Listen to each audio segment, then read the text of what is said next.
back to the Positive Gains podcast. My special guest today is Cedric Sanders. Cedric is an actor. You may have seen him in American Gangster, The Least Among You, or most recently, Ambulance. Cedric, thank you for being on today. Oh, man, thank you for having me, man. The pleasure's mine. So you are born and raised, right? Originally from Anchorage, Alaska, right? Yes, that is right. And so I think maybe you get the question a lot that, or maybe the quote, but just people that think Alaska doesn't have a lot to offer. How could you find acting way out there? So I think there's a misconception, right? Absolutely. Matter of fact, Alaska, I think, is it is the home of some of the most talented artists and athletes, So yeah, I don't really know where that comes from. Maybe because it's so far away, or maybe because they think it's too cold to be creative or be athletic or, right. Be really amazing. I don't know, but it is a place with amazing talent. And so getting into your career so far, when you take a script and you get it and you're looking at it, what do you look for as far as, if you want to take it on or not? And, what roles have stood out to you the most that you've done so far?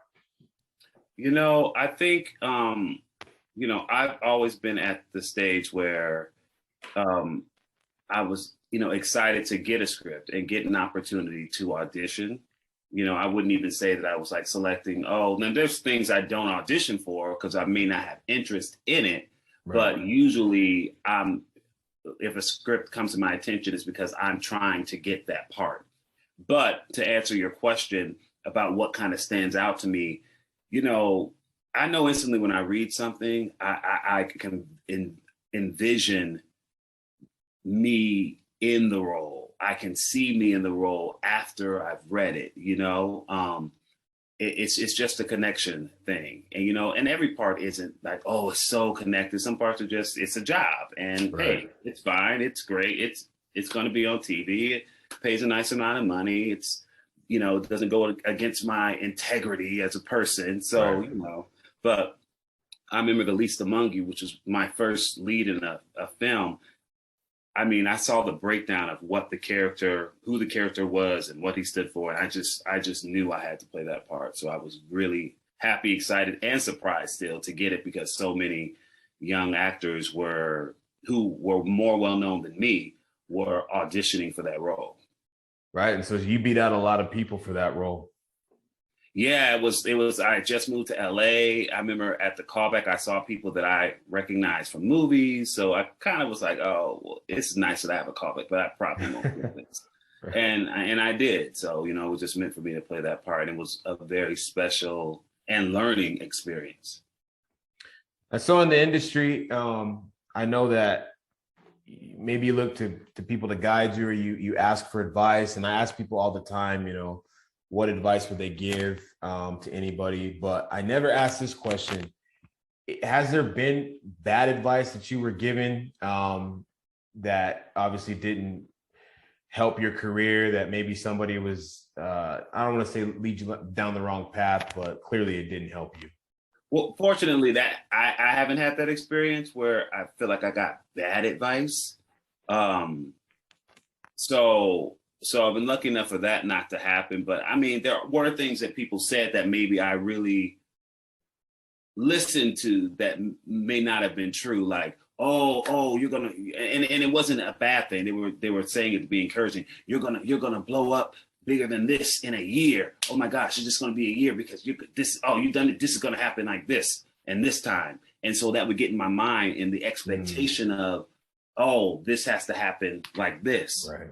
And so I was expecting, in my first year, 2 years, that there'd be a certain level I would reach. And so I was disappointed and starting to think like, I'm not doing something right. I failed. I should have done this by now. And that's not true. You really can't put a time on it because it's different for every single person. Every single person's journey is different.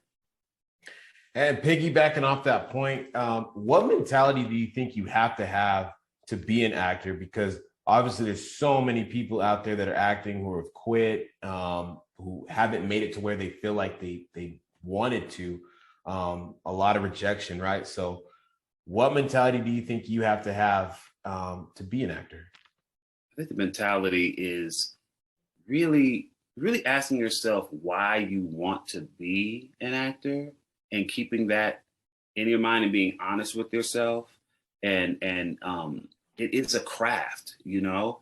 It is a craft and an opportunity to be another person or tell a story is something that everyone doesn't get to do. And so when you audition, like when I audition, I now, if as of a few years ago, I now use that opportunity as like, man, I'm getting to do what I love to do right now in this moment. I may not end up getting the role, getting on the TV show or getting on in the movie, but for this few moments, I get to live and breathe this character, and I'm going to pull everything I can to do that. Now, of course, you have to make a living, but it's an art form that you have to respect, and I respect that art form, and I'll do everything I have to do to make sure that I can survive and make, you know, and stay afloat while doing that art form. But if it's just for the money and to get famous, you could be disappointed because you don't know how long that will take, or you don't know when that will happen, or you don't know if it'll happen the way you want it to happen. Right. You know, especially if that's the objective. Okay. So life behind the scenes when you're not shooting, you know, I know you're a family man. Yeah. So what are you into, you know, when you have some downtime? Man, my downtime is my 5-year-old boy, Jameson. I mean, he keeps me busy. I mean, I am dad all the way. Rather we're playing video games, rather we're drawing, rather we're playing with his toys, rather, you know, if we're at the park. I mean, he likes to be with daddy a lot. And so that really takes up a lot of my time, which I really enjoy too. Right. You know, taking him to school and, you know, he loves what I do. Daddy, you have an audition. He sees my ring light come out, you know, my blue background. He knows what that is. And he's interested in it. And he, it excites him. So I like that too. So yeah. And, you know, I mentor a few actors. I coach a few actors. I coach people, help them with their auditions. I'm really starting to build my speaking career. So going to schools and virtually speaking and telling them about my journey and growing up in Alaska as an actor and my journey and the steps I took. So those are some of the other things that I'm doing. So the grind never stops for you. Yeah, no. Great. So now getting into the movie, Ambulance. So my wife and I, we went and saw it last weekend. I will be honest with you. When I first saw your character, I said, I think I know what's going to happen. He's not going to be here for a long time. Yeah. But I was wrong. Pleasantly surprised. Obviously a Michael Bay film, a lot of explosions. Yeah. But I especially like what they did with your character. It was very strong, very loyal, very caring. So I can see how we were talking about roles and picking them, why you maybe were drawn to that. But yeah. Again, how fun was it shooting the movie? What did you feel like when you got the script and just the experience with it? Yeah, you know, Ambulance is a very interesting experience. You know, this was 2020. So, you know, we all know the pandemic started March 2020. I was in Los Angeles with my wife and child, and we actually decided to go to Dallas temporarily, where my wife is from, in October of 2020. So we just packed up all our stuff, went to Dallas with my mother-in-law, and just kind of decided, thinking about what we're going to do, and we just needed to get out of LA. Anyway, one of the first auditions I got when I was in Los Angeles was for Ambulance, and it said Michael Bay supporting. This is the character, you know, police officer, loves his job, loyal to his partner. I said, oh, that sounds great. Okay, so I did the audition on tape. My first time actually doing it on FaceTime. I've never done an audition on FaceTime. I always was leery about that. I was like, how can that be? I usually read with my wife or somebody like that. But, you know, sometimes she needed to be doing her own thing or looking after our son. Right. So a young man I mentor, I called him. He's like a little brother to me, and we worked on the scene and we did the scene. Anyway, did the scene, turned it in. Didn't hear anything. A month later, I hear, "Oh, you're one of Michael Bay's top choices for the role." I still was like, "Okay, I've heard this before," you know. Yeah. 2 days later, I got a call. "You're the choice for the role." I'm like, "What?" And I'm thinking it's about 3 scenes in the movie because the audition was 3 scenes. And they sent me the script after the audition, and I didn't read it because I already had done the audition. So I didn't see the point of reading it. So when I got the role, I read the script, and dude, I saw how big the role was, how prominent he was, and man, I was just overwhelmed with emotion and gratitude because I did not know that the role was as prominent as it was in the film. I literally thought it was 3 scenes, which I was excited about, you know? Right. So it was a big blessing, man, a big blessing and surprise. And that's kind of how it happened. And it was fun, you know? It was interesting too, because it was right in the hype of the pandemic. So we're trying to shoot. Nobody wanted to catch COVID. We had masks on all the time. And, you know, we couldn't, if we weren't on set shooting, we needed to be in our trailer. So, you know, it was a little interesting in that way.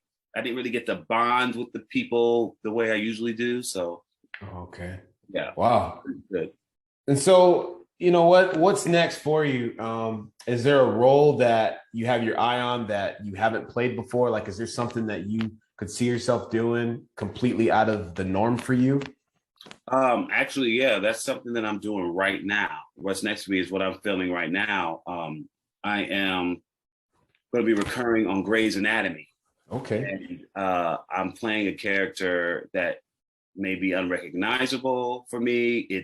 He doesn't look like any role I've played.